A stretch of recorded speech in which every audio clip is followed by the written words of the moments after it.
यह बड़ी खबर उत्तर प्रदेश से है, जहां इलाहाबाद हाई कोर्ट ने एक ऐसा फैसला सुनाया है जिसने अब व्यक्तिगत स्वतंत्रता और वैवाहिक मर्यादा के बीच एक नई बहस छेड़ दी है। क्योंकि अब इलाहाबाद हाई कोर्ट ने स्पष्ट तौर पे कहा है कि शादीशुदा मर्दों का किसी दूसरी महिला के साथ लिव इन में रहना अपराध की श्रेणी में नहीं आता। ऐसे में अब हाई कोर्ट के इस फैसले के बाद सवाल उठने लगे हैं। सवाल है, क्या एक शादीशुदा पुरुष का किसी दूसरी महिला के साथ लिव इन में रहना केवल आजादी है अथवा उसकी पहली पत्नी के साथ अन्याय? तो आइए अब जानते हैं इस खबर की पूरी सच्चाई और कानूनी दाव पेच एकदम विस्तार से। दरअसल यह मामला शाहजहांपुर के एक प्रेमी जोड़े का है, जिसमें एक शादीशुदा पुरुष एक दूसरी बालिग महिला के साथ लिव इन रिलेशनशिप में रह रहा था, जिसके बाद इस मामले को उनके घर वालों ने अपहरण बताया था। लेकिन अब इलाहाबाद हाई कोर्ट के जस्टिस जे मुनीर और जस्टिस तरुण सक्सेना की बेंच ने साफ तौर पे कह दिया है कि अगर दो बालिग अपनी मर्जी से साथ रह रहे हैं यानी लिव इन रिलेशनशिप में हैं तो यह अपराध की श्रेणी में नहीं है।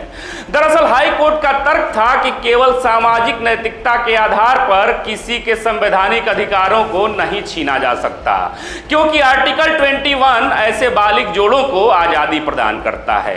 लेकिन जरा रुकिए, दरअसल यहां सिक्के का दूसरा पहलू भी है जिसे नजरअंदाज नहीं किया जा सकता, क्योंकि अब कानून विशेषज्ञों का मानना है, उनका कहना है कि भले ही यह अपराध की श्रेणी में न हो किंतु यह सिविल रॉन्ग जरूर है। ऐसा इसलिए क्योंकि भले ही अब एडल्ट्री अपराध नहीं माना जाता, लेकिन यह तलाक का एक ठोस आधार भी बन सकता है। वहीं घरेलू हिंसा अधिनियम के तहत अगर कोई पुरुष अपनी पहली पत्नी को छोड़कर किसी दूसरी महिला के साथ रहता है तो इस कंडीशन में पहली पत्नी डोमेस्टिक वायलेंस एक्ट के तहत भरण पोषण और मुआवजे की मांग भी कर सकती है।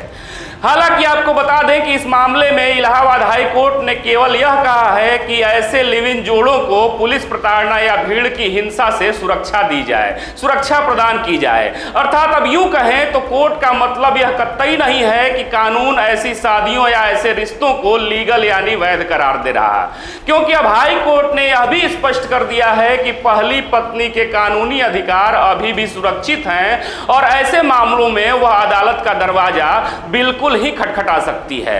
लेकिन इसके बावजूद भी एक बड़ा सवाल वही खड़ा है। सवाल है, क्या लिव इन को दी गई यह सुरक्षा विवाह जैसी पवित्र संस्था की नींव कमजोर कर रही है? सवाल है, क्या शादीशुदा पुरुषों का लिव इन में रहना उनकी पहली पत्नी के साथ नाइंसाफी है, अथवा फिर आप हाई कोर्ट के इस फैसले को सही मानते हैं? आप भी जवाब जरूर दीजिएगा। फिर से मिलेंगे एक नए वीडियो में, तब तक देखते रहें खबरों खिलाड़ी। जय हिंद, जय भारत।